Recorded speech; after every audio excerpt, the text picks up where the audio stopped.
पहाड़ का सबसे बड़ा नेता वो है जिसका खेत भी बंजर है और घर भी खंडर है। हमें पहाड़ की खेती को आबाद करना है। कैसे करोगे, इस पे आप सोचिए। आप जो लोकल बागवान है, जो रोल मॉडल हैं, उनके स्कूलों से जोड़ो। एक बच्चे को 5 पेड़ दीजिए, उसको नंबरों से जोड़िए, उसको ट्रेनिंग दीजिए, इसमें ये खाद पड़नी है, ये करनी है, और उनकी गारंटी होगी क्योंकि वो बचाएगा। 14 साल से अगर वो काम कर रहा, पढ़ाई के साथ साथ ये काम कर रहा होगा तो मास्टर हो चुका होगा, चाहे पलायन कितना ही हो रहा हो, लेकिन आने वाला कल पहाड़ का है। और वो मुझे लगता है उन लोगों ने समझ लिया है जो करोड़पति लोग हैं और वो पहाड़ में किसी भी कीमत पर जमीनें खरीद रहे हैं। उत्तरकाशी का मोरी विकास में सांकरी इलाका है। 20 साल पहले वहाँ लोग क्या करते थे, लोगों की भीड़ चुंगाते थे और वो बेचारे राशन देते थे, थोड़ा बहुत उसी से चलता था, मतलब बहुत ही हालत खराब थी। आज वहाँ 111 कंपनियां काम कर रही हैं टूरिज्म के ऊपर, और इतना शानदार काम कर 12 महीने टूरिज्म चल रहा है। मुझे लगता है कि पहाड़ में नहीं, देश में जो सबसे जल्दी डेवलप हुआ उसमें सांकरी एक है। आपने उत्तरकाशी के टीचर को आपने पिथौरागढ़ भेज दिया, पिथौरागढ़ वाले को आपने चमोली भेज दिया, चमोली वाले को, वो बेचारा क्या पढ़ाएगा, वो तो दौड़ी में लगा रहता है कि मेरा ट्रांसफर होगा, मेरे बच्चे वहाँ हैं, मेरा माँ बाप वहाँ, और यहीं से इंडस्ट्री डेवलप हो जाती है, यहीं से और इसको, और वो बिचौलिए फिर उनको नुकसान पहुंचाते हैं। बिल्कुल, फिर तो धंधा, फिर तो बड़ी इंडस्ट्री है। एक ग्रुप जो है उन्होंने नीचे के भाड़े के रख दिया, वो नीचे से ले जा रहे हैं प्रसाद खरीद के दुकानों से यहाँ से, और उसी को रेपर लगा के उसको बेच रहे हैं। जैसे आप रास्ते में देखते हैं दाल वाले, उसको खरीदारी भी करते हैं, पहाड़ के भी जाते हैं। हाँ साहब, हम तो वो मैक्सिमम लोग बिजनौर वहाँ से दालें ले जाते हैं, उसको पहाड़ का वो लगा के रेपर लगा के पहाड़ से बेचते हैं। नमस्कार, आप देख रहे हैं देवभूमि डायलॉग का पॉडकास्ट। मैं हूं रमेश भट्ट। पॉडकास्ट में आज हमने बुलाया है विजेंद्र रावत जी को, जिन्होंने पत्रकारिता को 40 साल दिए और आजकल जो उन्होंने एक असली मुहिम छेड़ी है, ग्रामीण इलाकों में जाकर उन हीरोज़ को, उन अनसंग हीरोज़ को वो सामने लेके आते हैं जो अपनी मिट्टी के लिए कुछ कर रहे हैं। साथ ही साथ अगर जब आप ग्राउंड में जाते हैं तो आपको कई रियलिटीज़ से आपका साक्षात्कार होता है, तो जाहिर है वो रियलिटी जो है वो एक ऐसे मंच से बाहर आनी चाहिए ताकि जो एजेंसीज़ है या जो सरकार है, जो ब्यूरोक्रेसी है, उसको मालूम तो चले कि ग्राउंड में जो वो प्लान कर रहे हैं या जो चर्चा कर रहे हैं ग्राउंड में, उससे अलग कितनी सिचुएशन है। तो इन्हीं सब मुद्दों पर हम बात करेंगे और हमारे फोकस पे रहेगा हमारा पहाड़, हमारा जो पलायन की समस्या है, निवेश हमारे लिए आने वाले समय में एक चैलेंज रहने वाला है। अगर आप इकोनॉमिकली ग्रो करना चाहते हैं तो आपको इन्वेस्टमेंट चाहिए। जब आपके पास इन्वेस्टमेंट आएगा तब आपकी ग्रोथ बढ़ेगी, ग्रोथ बढ़ेगी तो आपके पास रोजगार के ज़्यादा मौके होंगे, आपके पास ज़्यादा पैसा होगा कि आप सोशल या इंफ्रास्ट्रक्चर सेक्टर पे खर्च कर पाएँ। ऐसे कई सारे मुद्दे, और खासकर टूरिज्म जो हमारा मेन स्टे है, जो हमारी बैकबोन है, उससे हम ज़्यादातर और लोगों को कैसे जोड़ सकते हैं, और पहाड़ में एक इंटीग्रेटेड एग्रीकल्चर मॉडल क्या हो सकता है, इन सब पर आज हम विजयन जी से चर्चा करेंगे। बहुत धन्यवाद विजयन जी। जी नमस्कार। टोपी कहाँ से पहन गया है, पहले तो ये बताइए। सर, मुझे लगता है कि हम सरहदी लोग हैं और ये टोपी आर्मी से रिलेटेड है तो हमको अच्छा लगता है। ऊपर से अगर पक्षियाँ बीट करती है तो इससे सिर बचता है। कोई मुझसे ये कह रहा था विजयन जी ने कहाँ पत्रकारिता की थी, तो एक्टर होना चाहिए, एक्टिंग भी ठीक कर ले रहे हैं आजकल। देखो, मुझे लगता है कि अगर पहाड़ सब सिखा देता है।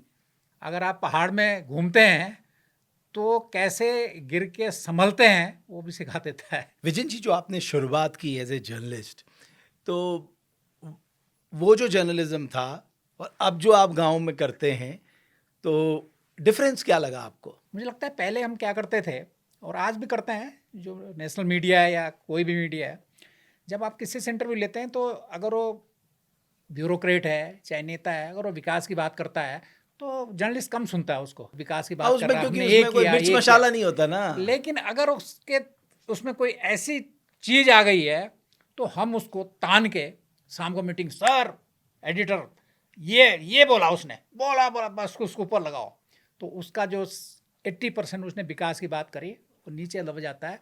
और सुबह सुबह हेडिंग लगाते, वो भी सुबह सिर पकड़ लेता। कहीं आपके इसमें पकड़े होंगे कहीं उन्हें। हाँ। मुझे लगता है जब हम आए और हमने पहाड़ देखा या अपने गांव रहे, ये हमने कहा यार जो 80% ठीक काम कर रहा है क्यों ना हम उस पर फोकस करें। और शायद आपकी स्टोरीज में भी यही है कि जो 80% अच्छा काम कर रहे हैं हम उस पर फोकस करें। हमारा भी ऑब्जेक्टिव 20% के लिए और पड़े हुए हैं, बहुत इतना मीडिया है, तो हम उसको करें। जो रोल मॉडल्स हैं 80% जो ठीक कर रहे हैं, या ब्यूरोक्रेट है जो 80% बहुत बढ़िया कर रहे हैं, एक दो कमियां अगर है तो हम ना देखें, वो देखते रहेंगे, लेकिन जो 80% ही गलत कर रहा हो उस पर फिर मानते हैं, है ना। तो मुझे लगता है कि आने वाला कल पहाड़ का है, ये मैं भी मानता हूँ, मैं भी मानता हूँ। चाहे पलायन कितना ही हो रहा हो, लेकिन आने वाला कल पहाड़ का है। और वो मुझे लगता है उन लोगों ने समझ लिया है जो करोड़पति लोग हैं, और वो पहाड़ में किसी भी कीमत पर ज़मीनें खरीद रहे हैं। अगर ज़मीनें नहीं मिले तो लीज पे ले रहे हैं। अब एक कंपनी है, जीआई कंपनी, बॉम्बे की है, अरोड़ा ब्रदर्स के, उसने एक दूर दराज के गांव में ज़मीन ले ली, 2000 ना ली। मैं गया यार, वो अच्छे रेट पे, और लीज दे रहा गांव वालों को, और गांव वाले खुश हैं। अब उसने 5 जगह ले ली उतनी लैंड, और वहाँ वो विदेशी फल लगा रहा है, जापानी और बाहर से, वो एग्री पे काम करता है। और वहाँ के लोग कहने साहब हमारे तो बंजर खेत है, कुछ नहीं होता। उसने उस बंजर खेतों में, मुझे लगता है एक तरफ से ठीक है, और मैंने उससे कहा है कि दोस्त, आप चूंकि आप मार्केटिंग कंपनी हो, बहुत बड़ी कंपनी हो, आप यहाँ एक इंस्टीट्यूट जरूर खोलिए, ताकि आप लोगों को ट्रेंड करेंगे, उसमें आपका ज़्यादा भला है। जब लोग ट्रेंड होंगे तो ऐसे फल पूरी घाटी में लगेंगे, जिसको, क्योंकि आप मार्केटिंग कंपनी है तो उसको आप मार्केट करेंगे। तो वो तैयार हो गया, उन्होंने कहा जी ठीक है, हम यहाँ के इंस्टीट्यूट खोलेंगे और बच्चों को फ्री ट्रेनिंग देंगे। तो मुझे लगता है कि एक नया कॉन्सेप्ट पहाड़ में है, लेकिन इसमें क्या है कि गवर्नमेंट को भी इसमें बैठ के चर्चा करनी पड़ेगी। और एक बात मैं इस पर कहना चाहता हूँ कि जो पहाड़ का रहने वाला है, जो वहाँ के मिट्टी में रहता है, जो वहाँ का वही वहाँ की यूएसपी है, वो बेहतर काम कर सकता है, बाहर वाला नहीं कर सकता। मैं वही भाई, कोई भी उत्तराखंडी हो, अब उसकी आत्मा बसती है इस राज्य में भाई। बिल्कुल, वो जो काम करेगा वो दिल से करेगा। नहीं, वो वहाँ के क्लाइमेट में भी फिट है वो। बिल्कुल, आप ये देखिए, भेड़, वो उसको नेचर ने स्किल कर दिया। नेचर ने स्किल कर दिया है। आप भेड़ पालकों को देखते हैं, 50 साल 55 साल का आदमी 6 महीने पहाड़ में रहता है, ओह बॉर्डर से भी आगे। उसके पास क्या होता है सामान, दो कमलें होती है, थोड़ा राशन होता है, और कुत्ते होते हैं, और उस पर कुर्ता पजामा जूते उसमें रहता है। वो इन्वायरमेंट स्किल हो गया वहाँ के बारे में। और वहाँ आर्मी भी रहती है, बिल्कुल सूटेड बूटेड, उनके सारा टेंट, ये। तो मुझे लगता है कि ये उनको, हम हिमालय के संरक्षण के लिए वही असली हैं। जहाँ पे वो आ जाए वहाँ पे ट्रेंड करने के लिए किसी दूसरे आदमी पर आपको लाखों रुपए खर्च करना पड़ेगा, तब वो उसको रहता है। तो मुझे लगता है कि हम गवर्नमेंट को भी, उन लोगों को वो बेहतरीन कह सकते हैं। वहाँ का आदमी, इस समय जंगलों पे इतनी आग लग रही है, इतना कार्बन उत्सर्जन हो रहा है, आप मई जून में जो लगता है, उसके लिए क्या करते हैं आप फायर ब्रिगेड, सड़कों पे फायर ब्रिगेड दौड़ता है, सायरन बजते, जंगलाती गाड़ियाँ दौड़ती। अरे वहाँ के जो महिलाएं हैं जो घास लाती हैं, उनको दे दो, थोड़ा पैसा उनको दे दो, उनको आग नहीं लगनी चाहिए, लगने नहीं देंगे वो। आप देख रहे हैं कि पहाड़ से लोगों का खेती से मन उठ गया है, क्योंकि उनको लगता है कि ये फायदेमंद नहीं रही। तो सबसे पहले तो आपको उस खेती को फायदेमंद कैसे बनाना है। तो भाई आज आप देखिए, इतने ज़्यादा इलेक्शन हो रहे हैं, हर कोई कैश रिवॉर्ड दे ही रहा है, आपने देखा। तो आने वाले समय में जो भी सरकारें बनेंगी उसको भी ये परंपरा का निर्वहन तो करना ही होगा। तो भाई जब आप करने ही जा रहे हैं तो आप एक शर्त के साथ करिए ना, कि आप अपने जंगल बचाएंगे, आप अपना पानी बचाएंगे, आप अपने खेत बचाएंगे, और एक लिमिटेड समय तक हम आपको मदद करेंगे महीनेवार, है ना। बिल्कुल, लेकिन उसके बाद फिर आपको आत्मनिर्भर होना पड़ेगा। तो आपको इस तरह की आउट ऑफ सोच तो बनानी पड़ेगी। मुझे बताओ, जब आप हिमालय को बचाएंगे, जब आप पेड़ बचाएंगे, पानी बचाएंगे, तो आप अपने लिए थोड़ी बचा रहे हैं, आप देश के लिए बचा रहे हैं। बिल्कुल, आप उस ऑक्सीजन को पूरे देश को दे रहे हैं ना, अपने लिए तो है ही। तो आपको इनपुट कितना, उनसे कितना मिल रहा है आपको ये इस पे भी ध्यान देना चाहिए। अगर एक गांव के लोग हैं, उस गांव के पूरे उसको जो है जंगलों को बचाते हैं, तो कितना वहाँ से जो साल भर रूटीन में जो आग लगती है, उससे कितना कार्बन उत्सर्जन होता है, कितने वहाँ के जीव जंतु खत्म होते हैं, कितना वहाँ के पर्यावरण को नुकसान होता है। और इस समय तो कार्बन क्रेडिट है। अगर हिमालय में हर जगह इस तरह के गांव वालों को उसका जिम्मा दे दिया और वो रोकते हैं, तो एक बाकायदा सिस्टम है वर्ल्ड बैंक का कि वो आपको इस साल कितना कार्बन उत्सर्जन हुआ और अगले साल उसमें कितना रिड्यूस हुआ, उसका जो अंतर है वो आपको पेमेंट गवर्नमेंट को देते हैं, पेमेंट मिलता है। तो मुझे लगता है कि ये तो इंटरनेशनल लेवल पे, नेशनल लेवल पे और स्थानीय लेवल, तीनों को फ़ायदा देता है। अगर आप एक व्यक्ति को 10,000 रुपये महीना देते हैं, तो आग बुझाएगा, प्लांटेशन करेगा। मैंने एक छोटी सी बात आपको बताता हूँ। इस समय ऑल वेदर रोड है, ठीक है, कितना हजार खर्च हुए इस पर? 12,000 करोड़ रुपया। उसके बाद फिर ट्रेन जा रही है, और हिमालय कच्चा पहाड़ है, सब जानते हैं। वाडे की रिपोर्ट उठा के देख लीजिए, दिखा आपने डैम बना दिया, टी डैम, उसमें कितने गांव के 17 गांव के ऊपर क्रैक्स आ गए, वो धंस गए नीचे, क्योंकि ये हिमालय है, ये फर्जाइल है, इसके अंदर पानी का प्रेशर, खरबों टन पानी का प्रेशर है। यही बात मैंने जो यहाँ पार्लियामेंट्री कमेटी आई थी उनके सामने भी रखा, और बिल्कुल उन्होंने कहा साहब ये तो बिल्कुल सही बात है, आप क्यों नहीं करते CSR का पैसा? छोटी सी उदाहरण दें, CSR का पैसा है टिहरी डैम का, कितना आता है हर साल? करोड़ों रुपये आता है ना। आप उससे एक टास्क फोर्स स्थानीय योग बना दो जो सिर्फ प्लांटेशन करे 15 साल तक, क्योंकि वो डैम बचाना ज़्यादा ज़रूरी है। इतना प्लांटेशन होगा और वो उसको बचाएंगे। आप उसके लिए बाकायदा रेगुलर आर्मी लाए ताकि वो उनको ट्रेंड भी करे, उनको अनुशासित भी करे। जब वहाँ एक 15 साल में एक जंगल डेवलप हो जाएगा, पूरा उसका फॉरेस्ट कवर हो जाएगा, तो डैम तो बिजली दे ही रहा है, उसके बाद एक नई इकोनॉमी शुरू हो जाएगी। वो फलदार पेड़ होंगे, वो छायादार पेड़ होंगे, इको टूरिज्म शुरू होगा।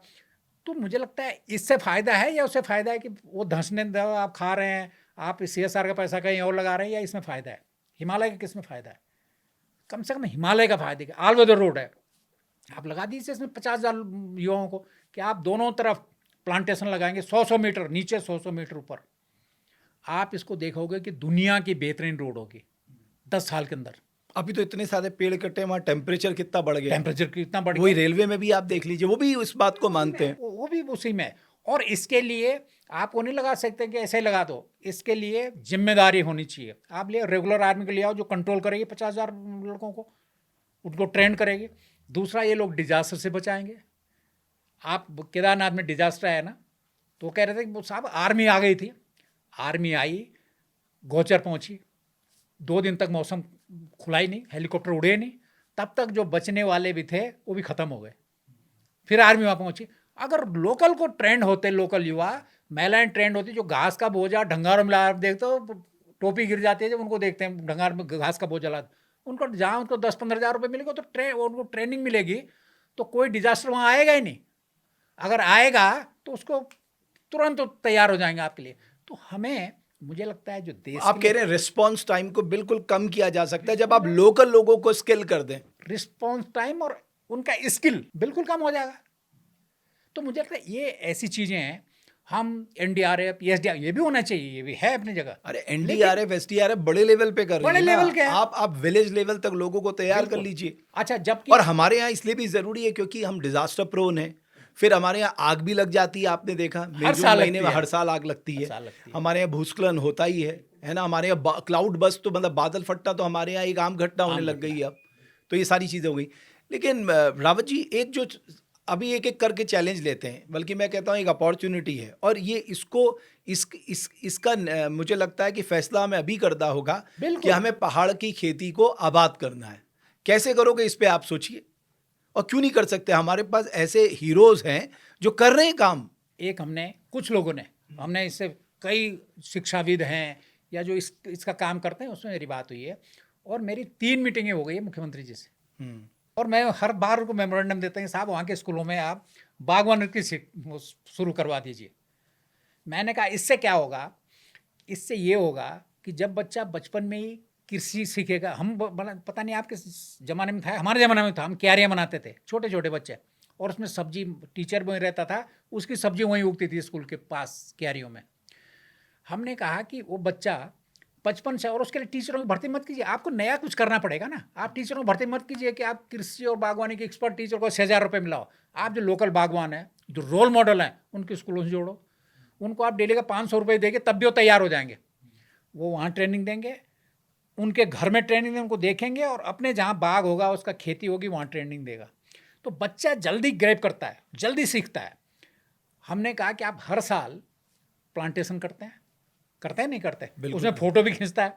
मुझे बता दीजिए, अगले साल आप उन जगह जाइए जहाँ जहाँ फ़ोटो खींचे हैं, उनमें से 90% पेड़ नहीं होंगे वहाँ। जहाँ फ़ोटो खींच रहा मतलब वहाँ गड़बड़ है, होगा ही नहीं, हो, क्योंकि देखने वाला उसको कुछ नहीं होगा। आप एक बच्चे को 5 पेड़ दीजिए, उसको नंबरों से जोड़िए, उसको ट्रेनिंग दीजिए, इसमें ये इस समय एक खाद पड़नी है, ये करनी है, क्योंकि वो नंबरों से जुड़ेगा। अगर एक बच्चा 5 पेड़ लगाएगा तो पूरे उत्तराखंड में कितने बच्चे हैं? जबकि पढ़ाई के साथ साथ वो भी कर रहा है, वो फलदार पेड़ लगाएगा, कितने हर साल कितने पेड़ लगेंगे, और उनकी गारंटी होगी क्योंकि वो बचाएगा, बच्चा उसको बचाएगा। जब तक लड़का इंटरमीडिएट में करेगा, उसको 12 साल हो जाएंगे, या डिग्री कॉलेज में 14 साल से अगर वो काम कर रहा, पढ़ाई के साथ साथ ये काम कर रहा होगा, तो मास्टर हो चुका होगा। और उनको न सिर्फ उनके स्कूलों में जो एग्रीकल्चर के एक्सपर्ट है, जो पहाड़ में है, जो नौकरियां करते हैं वहाँ डिपार्टमेंट में, बागवानी के एक्सपर्ट हैं, वो स्कूलों में कॉलेजेस में जाएं। तो मुझे लगता है पढ़ाई के साथ साथ, और आपने देखा कि ग्रीन स्कूल का कंसेप्ट आया है जो वीरेंद्र सिंह रावत ने शुरू किया। इस समय दुनिया भर में ग्रीन स्कूल शुरू हो गए हैं। ग्रीन उसका मतलब आप ग्रीनरी कर दीजिए, उनका आईक्यू लेवल बढ़ जाता है, उन बच्चों का साइंटिफिक वो है, वो तो उनका आईक्यू लेवल बढ़ जाता है, उनका स्वास्थ्य भी ठीक होता है। तो वो ऑटोमेटिकली हिमालय में एक ग्रीन स्कूल का कंसेप्ट आ जाएगा जो दुनिया में नया कंसेप्ट है। तो ये क्यों नहीं करते, इसमें कौन सा खर्चा है? तो आपने ये कहा कि पहला तो ये है कि छात्र जीवन से ही हमें खेती बागवानी के जो आज के तौर तरीके हैं, जिसमें टेक्नोलॉजी का इस्तेमाल हो रहा है, मैकेनाइजेशन का इस्तेमाल हो रहा है, उस पर हम करें। लेकिन इन सब के बावजूद भी हमें अपनी परंपरागत खेती को नए तौर तरीकों से करना है, बिल्कुल, है ना, जिसमें हमारी ऑर्गेनिक सबसे ऊपर है। अब दूसरा जो सवाल उठता है, एक लोग कहते हैं कि हमारी छितरी जोत है, दूसरा आप कहते हैं जंगली जानवरों से कैसे बचाएं। तो ज़्यादातर लोग कहते हैं कि साहब चकबंदी हो जाए। आप भी जानते हैं कि चकबंदी एक, मैं ये नहीं कह रहा कि चकबंदी नहीं होनी चाहिए, अगर सैद्धांतिक तौर पे कहें तो बिल्कुल होनी चाहिए साहब, लेकिन आप भी जानते हैं हम पहाड़ों में घूमते हैं, वो इतनी आसान नहीं है, आप लोगों को समझा ही नहीं सकते। तो फिर आपके पास एक रास्ता बेस्ड है, आप क्लस्टर बेस्ड अप्रोच में जाइए, आप क्लस्टर डेवलप करिए। तो क्या ये मुमकिन है? बिल्कुल मुमकिन है। और पहाड़ के कई गाँव में ये क्लस्टर बेस्ड होगा। अगर कोई मटर लगा रहा है तो पूरे खेतों में मटर है। मैं अपने गांव में हूँ, अपने गांव में, हमारे गांव में क्या होता था, पशु आ गए साहब, बंदर आ गए, अब महिलाओं ने उन्होंने कहा भाई पुरुष तुम हट जाओ यार, तुम कुछ करो। महिलाओं ने उसको अपने हाथ में ले लिया, और सुबह सुबह 2 महिलाएं पूरे गांव के चक्कर काटती हैं। किसी की मजाल 500 रुपये खच्चर का, 200 रुपये गाय का, 50 रुपये बकरी का अगर पड़े तो तुरंत बंद कर देते हैं, और बढ़िया फसल हो रही है। बल्कि मैंने तो थाने में भी उनकी एप्लीकेशन दी कि अगर इनको ज़रूरत पड़ेगी तो अब उन्होंने कहा साहब हम तुरंत पहुँचेंगे। तो इस तरह अब क्लस्टर बेस उन्होंने शुरू कर दिया। अगर मटर के हैं तो पूरे खेतों में मटर हैं, और साइंटिफिक बाकायदा, अगर टमाटर हैं तो टमाटर हैं। हाँ, तो वॉल्यूम है ना, वॉल्यूम है तो खरीदार मिल जाएगा, और आपका ट्रांसपोर्टेशन का कॉस्ट कब हो जाएगा? खरीदार वहीं जा रहा है, वही मैं कह रहा हूँ। इस समय दिल्ली के मंडी के लोग वहाँ गए हैं, वहाँ से हमारी यमुना घाटी में है, वहाँ का जो मटर है इस समय दिल्ली का 3-4 साल से जो मदर डेयरी है वो ले जा रही है। उनके ट्रक आते हैं, वहीं पेमेंट होता है, वहीं करते हैं, वहीं से वो करते हैं। तो बढ़िया है ना, आपको मार्केट मिल ही रही है। बिल्कुल, आप प्रोडक्शन होगा तो मार्केट मिलेगी। अच्छा, दूसरा अभी आपने सुना होगा कि हम सुनते तो है, मुझे नहीं पता, कि हम 5000 पॉली हाउसेस लगा रहे हैं। आप लगाइए पॉली हाउसेस। 21,000 हैं? मुख्यमंत्री वाले उसमें 21,000 है, और उसमें से एक भी नहीं लगा। अच्छा, मान लीजिए, चलिए आप लगा रहे हैं, अच्छी बात है, तो आप प्लान के साथ लगाइए ना, प्लानिंग करिए कि भाई इससे बंदरों से तो रक्षा हो जाएगी ना पॉली हाउस से। लेकिन अब आपने पॉली हाउस दे दिए, इंडिविजुअल को दे दिए, आपने कहा जी हम उनके खाते में डाल देंगे। मैं देख रहा हूँ कई सारे लोग घूम रहे लोगों के पास कि भाई हम तुम्हारा पॉली हाउस लगा देंगे, जो तुम्हारा पैसा आएगा हमको दे देना। अब क्वालिटी ऑफ पॉली हाउस, पहला तो सवाल ये है, क्वालिटी ऑफ पॉली हाउस। हमारे यहाँ हवा तेज चलती है, बड़े बड़े ओले पड़ते हैं, है ना, कि अगर अच्छी क्वालिटी का पॉली हाउस होगा वो हिलेगा नहीं। अभी मैं देख रहा था, एक पॉली हाउस की फोटो देख रहा था, पूरा ही दब गया हो। तो पॉली हाउस लगा भी रहे हो तो आप लोगों से शर्त रखो, भाई ऐसे नहीं कि दिखाने के लिए लगा दिया, तुम्हारा खेत ऐसा था हमने लगा दिया, इस पे काम करना है आपको। तो आप ब्लॉक वाइज बांट दीजिए कि इस ब्लॉक पे हम ये करेंगे। पॉली हाउस पे बेसिक बात करें, बिल्कुल। अभी कुछ समय पहले, 1 साल से पहले, कुछ एनजीओ कुछ सारे फ्री में लग रहे थे पॉली हाउस, ठीक है, पॉली हाउस लोगों ने लगा दिए, 1 साल रखे। उनको आपने ट्रेनिंग नहीं दी कि इसमें ड्रिप लगना है, इसमें क्या बोना है, उसकी बुआई कैसे होगी, उसमें ड्रिप लगेगा तो कैसे लगेगा, उसका टेम्परेचर, ये नहीं सिखाया। वो गए, उन्होंने पॉली हाउस लगा दिए। दूसरे साल लोगों ने वो फाड़ के उसका लोहा भी बेच दिया। उन्होंने कहा रिजल्ट कुछ नहीं, इतना खेत तो हमारा बढ़िया होता था पहले, इसमें तो कुछ हो ही नहीं रहा। क्योंकि ट्रेनिंग बहुत ज़रूरी है। और अब जो मुख्यमंत्री एक योजना है उसमें कॉन्ट्रैक्टर नहीं मिल रहा है इनको, और लगाने को तैयार नहीं। अब उन्होंने 20% कर दिया है, 80% सब्सिडी, 20% आप जमा करो पहले तब देंगे। लोगों ने तो फ्री में उखाड़ दिए, जो फ्री में मिले वो भी उखाड़ दिए, क्योंकि उसका रिजल्ट जब तक आप ट्रेनिंग नहीं दोगे ना। आप हिमाचल में जाइए, वहाँ भी पॉली हाउस है, जब जबरदस्त है, उनको ट्रेनिंग है किस पॉली हाउस में क्या फसल, ये तो पॉली हाउस लगा देंगे, उसके बाद उसको उसी गाल पे छोड़ देंगे। उनको ट्रेनिंग दीजिए महाराज, कैसे पॉली हाउस होगा, लोग लगाएंगे। 50% हिमाचल में तो 40% सब्सिडी है, उसके बाद भी 60% पैसा दे के लोग लगा रहे हैं। हमारे यहाँ क्यों नहीं लगा रहे? हमारे 80% सब्सिडी, 80% है, पहले तो 100% थी। लोगों की जेब में पैसा आना चाहिए उसके बाद, बिल्कुल है ना? बिल्कुल, इस फॉर्मूले पे काम करना है ना, इस फॉर्मूले पे काम करना है। अल्टीमेटली आपकी इकोनॉमी आपकी जेब पे आती है, आती है। कि अगर आपके जेब में पैसा आ रहा है, बिल्कुल। आपका आत्मविश्वास बढ़ रहा है, बिल्कुल, है ना? अगर अधिकारी लोग भी हैं, अगर इनको महीने में तनख्वाह नहीं मिलेगी, ये डिमोरलाइज हो जाएंगे। Demoralize हो जाएंगे। एक महीना क्या 10 दिन भी लेट हो जाएगी, परेशान हो जाएंगे। तो ऐसी वो किसान का भी है। उससे लगना चाहिए कि इससे पैसा आएगा, एक साल नहीं आएगा, दूसरे साल आएगा। इस समय जो है रूट स्टॉक सेव लगे हैं, और जो बहुत 1000 मीटर पे शुरू हो जाते हैं। पहले साल क्या करते हैं, उसमें बगैर टेक्नोलॉजी है, पहले साल अगर वो फल देता है तो लोग उसको गिरा देते हैं, क्योंकि ताकि वो ग्रोथ ले सके पेड़ पूरा। तो वो जो वहाँ का किसान है, वो हर साल जो है, जैसे इस साल नया लगाया, इस समय लग गए फल बढ़िया, उसको गिरा देता है, क्योंकि उसको भविष्य होता है अगले साल बहुत बढ़िया, पेड़ भी बढ़ेगा। ये बात नहीं है, वो समझता है। लेकिन फिर हम कहते हैं ट्रेनिंग, टेक्नोलॉजी। आप देहरादून में कैंप लगाते हैं, मैंने देखे 5 स्टार होटल में, कौन सा होटल है, वो सेट होटल है इनका, वहाँ किसानों को वहाँ से बुलाते हैं और यहाँ टेक्निक वो सिखाते हैं। पंतनगर वाले आते हैं, वो आते हैं, वो सिखाते हैं। और खेत में जाके सिखाओ ना। आप वहाँ क्यों नहीं सिखाते हो यार? हिमाचल तरफ आप खेतों में क्यों नहीं जाते हो? अभी आपको बता दूं, बड़ा मशरूम पे हमने एक इंटरनेशनल सेमिनार किया था, बाहर से भी आए थे, वो हमें ने ऑर्गेनाइज किया था यहाँ देहरादून में। पंतनगर का एक मशरूम का वो आया, मशरूम का स्पेशलिस्ट। उन्होंने कहा साहब देखिए, एक बड़ी ज़बरदस्त वो है मशरूम, तो ठीक है होगा, लेकिन सबसे कॉस्टली तो शेल्टर होगा। शेल्टर आप पहले शेल्टर कहाँ से बनाएगा किसान? मैंने कहा होल्ड करो भाई। मैंने कहा भाई साहब आप कहाँ से? बोला मैं पंतनगर से हूँ मशरूम का। मैंने कहा पहाड़ में तो बचे ही शेल्टर हैं, लोग तो चले गए सब, शेल्टर तो बचे हैं, वो उन्हीं में लगाओगे?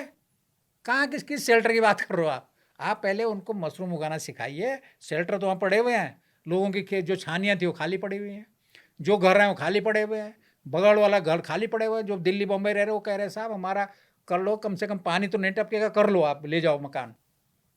ऐसे तुम्हारे विशेषज्ञ हैं। मुझे लगता है जब तक हमारे विशेषज्ञ, हमारे मंत्री, हमारे सेक्रेटरी खेतों में नहीं जाएंगे, वहाँ मीटिंगें नहीं करेंगे और वहाँ नहीं देखेंगे कि क्या ज़मीन पे क्या मुश्किलात आएंगे, तब तक मुझे लगता है वो जिसके पास जाएंगे ना, उसके पास सुझाव है, उसको सॉल्यूशन पता है, बस उसे गवर्नमेंट का राइट इंटरवेंशन चाहिए। और यार ये छोटा सा प्रदेश है हमारा, और सारे लोग, सारे नेता, 1.25 करोड़ का प्रदेश है, आप सोचिए, छोटा सा प्रदेश है। हाँ। क्यों नहीं जा सकते हो यार पहाड़ में? मुझे लगता है, हमें उम्मीद है कि आप जैसे लोग आएंगे तब कुछ ना कुछ होगा। आप जैसे लोग मतलब युवा जिनकी सोच है, जो वहाँ जाते हैं, जो देखते हैं, उस पर विचार करते हैं, ऐसे की ज़रूरत है। अभी मैंने एक जगह एक सेमिनार था, नेता लोग भी आ रखे थे। मैंने कहा पहाड़ का सबसे बड़ा नेता वो है जिसका खेत भी बंजर है और घर भी खंडर है। हम कहते हैं भैया आप अपना गांव में अपना खेत ठीक कर लो, बगीचा लगा लो, जैसे डॉक्टर धन सिंह लगाया। मैं बड़ा खुश हुआ, मैं गया था वहाँ, उसने अपने गांव में एक बहुत बढ़िया बगीचा, जबकि वो विक्रम है, विक्रम रावत जी, अभी विक्रम रावत ने लगवाया हो। हाँ। मैंने कहा विक्रम आपने, उसने लगाया, और एक बाकायदा उसमें होम स्टे, बढ़िया होम स्टे। मैंने कहा भाई मैं आपको कैसे भी लगाओ, मैंने कहा डॉक्टर धन सिंह जी आपको बधाई हो, आप सबको लाओ, एमएलए को, मंत्रियों को, उनको कहो तुम अपने अपने घर यार, अपने अपने गांव में ऐसे लगा दो। अगर ये लोग लगाएंगे, पहले तो नेता लोग जो पलायन किए वो वापस जाएं। वापस न जाओ तुम, देहरादून वापस का मतलब ये नहीं यार, आप मतलब वहां कुछ तो करो। मैं कह रहा अपने एक मॉडल तो खड़ा करो, अपने घर में अपना बढ़िया मकान बना दो पहाड़ी विश में, और बगीचा लगा दो। एक परिवार को वहाँ रोजगार मिलेगा, क्योंकि तुम कहीं भी सेटल हो, एक रोजगार मिलेगा। और फिर सरकारी लोग भी जाएंगे वहाँ, वो कहेंगे साहब विधायक जी का बगीचा, मंत्री जी का बगीचा है, वहाँ बीमारी लगी हुई है, तो औरों का भी भला होगा और भी सीखेंगे। तो मुझे लगता है ये तो करना है। जैसा हिमाचल में आप देखिए, हिमाचल में वो तो खैर ऐसा कोई सेक्रेटरी नहीं, ऐसा कोई डायरेक्टर नहीं, ऐसा कोई मंत्री नहीं है जिसका बगीचा, और कितना ज़बरदस्त डिस्कस करते हैं वहाँ, ऐसा लगता है जैसे आप किसी इंस्टीट्यूट में जब आपस में बातें करते हो। ये करना पड़ेगा। मैं दूसरा मुझे जो चैलेंज लगता है वो ये है डाइवर्सिफिकेशन की कमी। अब सेब है तो सेब पे ही बात हो रही है। अरे भाई सेब एक फल हो सकता है ना, लेकिन सेब के अलावा क्या, मान लीजिए ओला पड़ गया, आपके सेब की खेती खराब हो गई, तो आप तो डिमोरलाइज हो जाएंगे। तो आप सेब के साथ साथ और भी कई विकल्पों पे विचार करिए, एक खराब हो दूसरा आपको बचा ले, दूसरा खराब हो तीसरा कर आपको रहे हैं बचा अभी ले। जैसे कीवी मिशन आ रहा है, वो कीवी पे जा रहे हैं, हाड़ पे जा रहे हैं। सबसे बड़ा जो पहाड़ का पोटेंशियल जो वहाँ के जो है ना, वहाँ के क्लाइमेट पे जो स्ट्रॉन्ग करता है वो है वहाँ का अखरोट। आपने देखो बड़े बड़े पेड़, बिल्कुल। कितना ही ओला पड़ जाए तब भी वो हिलते हैं, तब भी कुछ देते हैं। कश्मीर कर रहा है ना इतना प्रोडक्शन, और सेम हमारे यहाँ भी हो सकता है। और चुल्लू जिसको छोटी खुमानी कहते हैं, बिल्कुल। उसका तेल तो इस समय 1000 रुपये किलो है, बाहर से ले जा रहे हैं। और किसी भी परिस्थिति में उसको ना खाद की जरूरत है ना किसकी जरूरत है। बल्कि मैंने आपको बता दूं, मैंने इस समय उसकी नर्सरी लगाई है और मैंने कहा मैं उसी को लगाऊंगा जो मेरा ट्रेडिशनल है। 2 साल में फल देना शुरू करते हैं। अब जैसे नर्सरी की आपने बात की, अरे आप बाहर से मंगा रहे हैं, आपको क्या हो गया है? आप इस क्लाइमेट में नर्सरी तैयार करवाइए, डिस्ट्रिक्ट लेवल पे करवाइए, ब्लॉक लेवल पे करवाइए, Individual उनसे करते प्लांट हैं। खरीद के गांव को बांटिए। वो जो नर्सरी लगाने वाला उसको भी रोजगार मिल गया, 3-4 लोग उसके साथ थे उसको भी रोजगार मिल गया। सी आपके पास अपॉर्चुनिटीज तो हैं, लेकिन आपका ध्यान किन्हीं और कामों में है। उन कामों से निकालकर ये लाइफ टाइम में आपको एक बार ईश्वर ने अपॉर्चुनिटी दी है तो उसे कर लीजिए। कठिन काम नहीं है, बहुत इजी काम है ये। अभी मैं आपको बताता हूँ, नौगांव जो है ये उत्तरकाशी जिले में पड़ता है, मेरा वो भी है। वहाँ बंजर खेत थे बहुत, वहाँ पानी नहीं था और नीचे यमुना जी बह रहे करीब 200 मीटर नीचे, और बंजर खेत थे। हिमाचल के 2 लड़के आए, वो रोडू से, उनका वहाँ बहुत बढ़िया बाग का नर्सरी का काम है। वो आए, उन्होंने कहा साहब हम इसको लीज पे लेते हैं। उनका ले जाओ भाई। उन्होंने उस पर लीज पे ले लिया। वो करीब 400 नाली, पानी की प्रॉब्लम थी ना, उन्होंने मोटर लगाई जमुना जी में और ऊपर खींचा पानी और तालाब बना दिया सबसे ऊपर। लोग देख के दंग गया। इस समय उसकी तीसरे साल है इस समय, और पिछले साल उसने जो मुझे बताया, मैंने कहा हो सकता है ज़्यादा हो, कम बताया हो, ताकि उसने 1.5 करोड़ के प्लांट पैदा किए वहाँ सेब के। और देख ले, मैंने उस पर कई वीडियो बनाए जाते हुए, इस समय कितना बड़ा, इसमें क्या हो रहा है। मतलब ये और ट्रेंड लोग हैं, वो लोग बच्चे देख रहे हैं यार हम भी कर सकते थे। वो कहाँ से करेंगे, तुमको ट्रेनिंग ही नहीं है। तो मुझे लगता है गवर्नमेंट लेवल पे ट्रेनिंग, टेक्नोलॉजी अपने आप करेंगे। उनको देखिए, फिर रोल मॉडल आप देखिए कितना। आप विक्रम रावत की बात कर रहे हैं, वो रहने वाला हिमाचल का है, बेसिकली हिमाचली का हुआ है। उसने 106-7 बगीचे लगा दिए पौड़ी में, लोग उनसे लगवा रहे हैं कैसे। और आप कहते हैं साहब बंजर खेत हैं कुछ नहीं होता है। और दूसरी बात बता दो, मैं तो हिमाचल में रहा हूँ, हमारी खेती हिमाचल से हमारा क्लाइमेट बेटर है।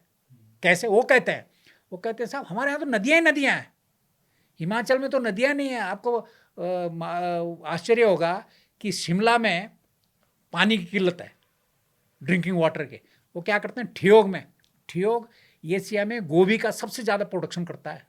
पिछली बार एक कह रहा था कि साहब वो गर्मियों में उनको कहते हैं साहब रुक जाओ, आप फसल मत बो। क्यों मत बो? कि साहब पानी की किल्लत होती है शिमला में, वहाँ से शिमला पानी जाता है। तो उन्होंने कहा लाओ पैसे। तो गवर्नमेंट उनको जितना उनका प्रोडक्शन होता है उसके कॉस्ट निकाल के उनको पैसा देती है, और गर्मियों में जो है उनको कहते हैं आप ताकि पानी वहाँ चला जाए।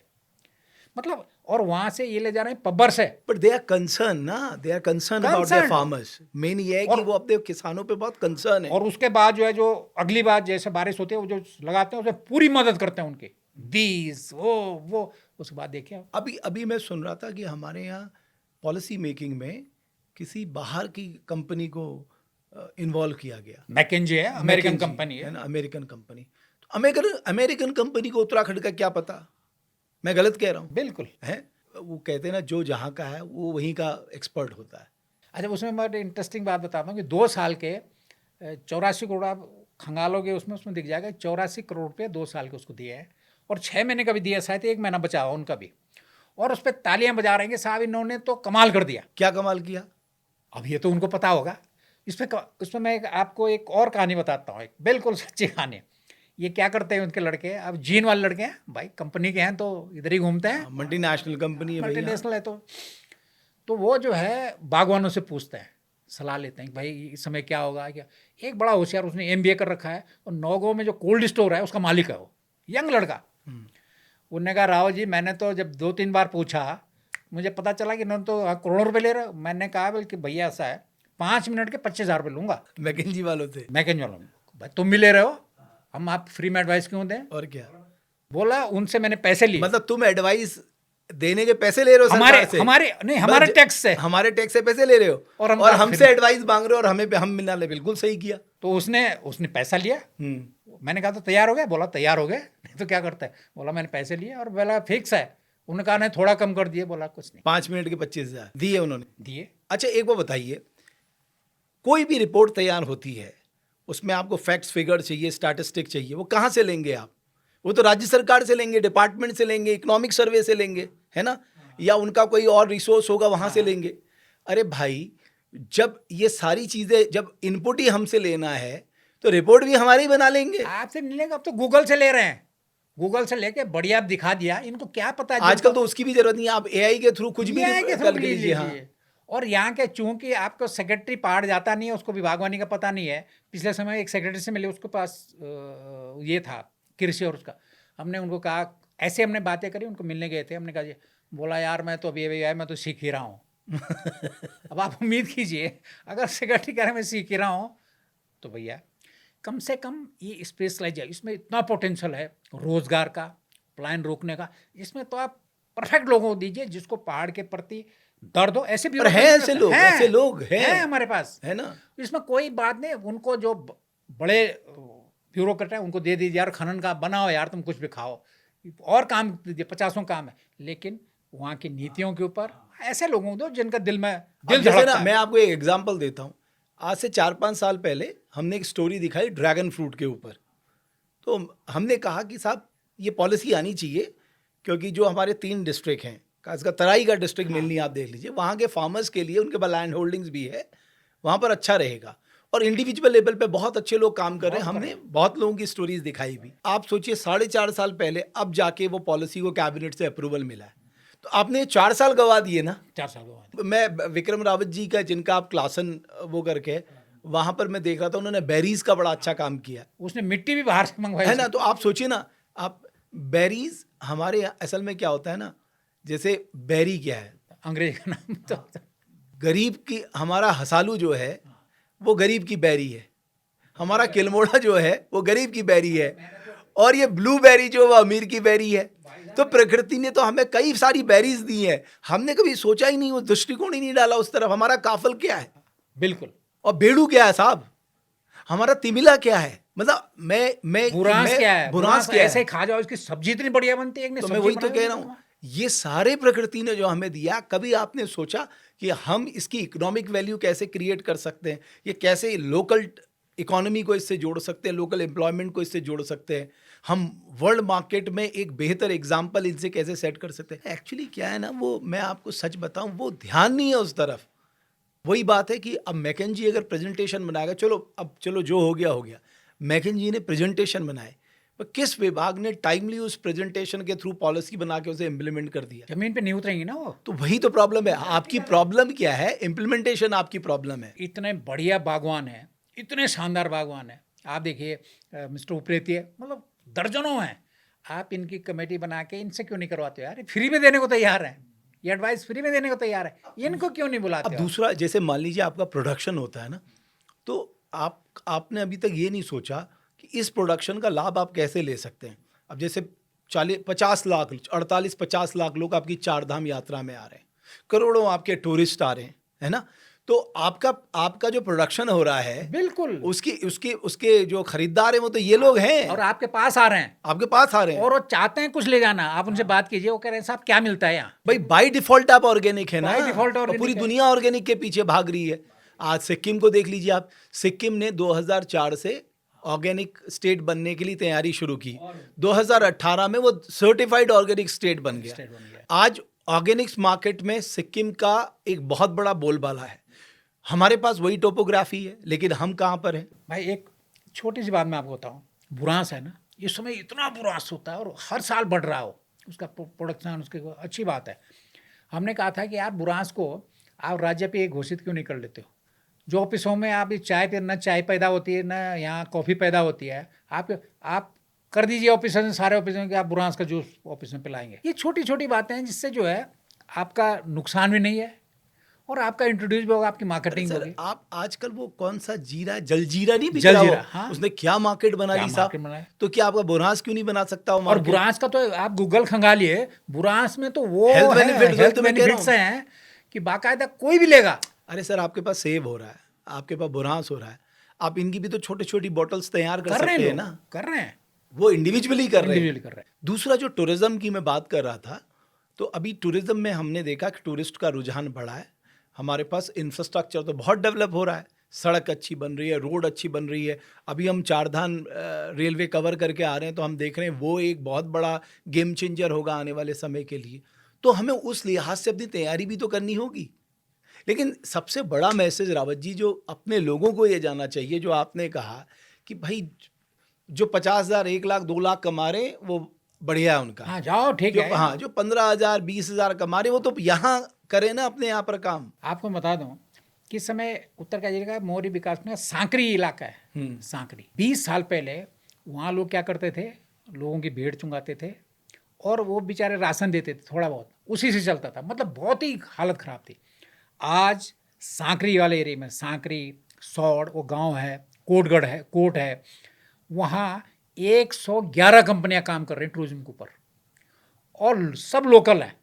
अगर बेंगलोर की बाहर की कंपनी है तो ये उन्होंने कितनी कंपनियां? 111 कंपनियां सांकरी में? सांकरी में, उस इलाके में जो टूरिज्म का काम कर रहे हैं और इतना शानदार काम कर रहे हैं। 12 महीने टूरिज्म चल रहा है। मुझे लगता है कि पहाड़ में नहीं, देश में जो सबसे जल्दी डेवलप हुआ उसमें से सांकरी एक है।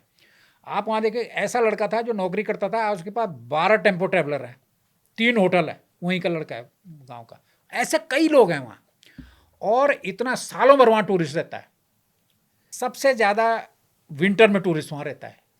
सौड़ गांव है, आप गए होंगे सौड़ गांव, सांकरी के सामने। हाँ गाँव। बिल्कुल।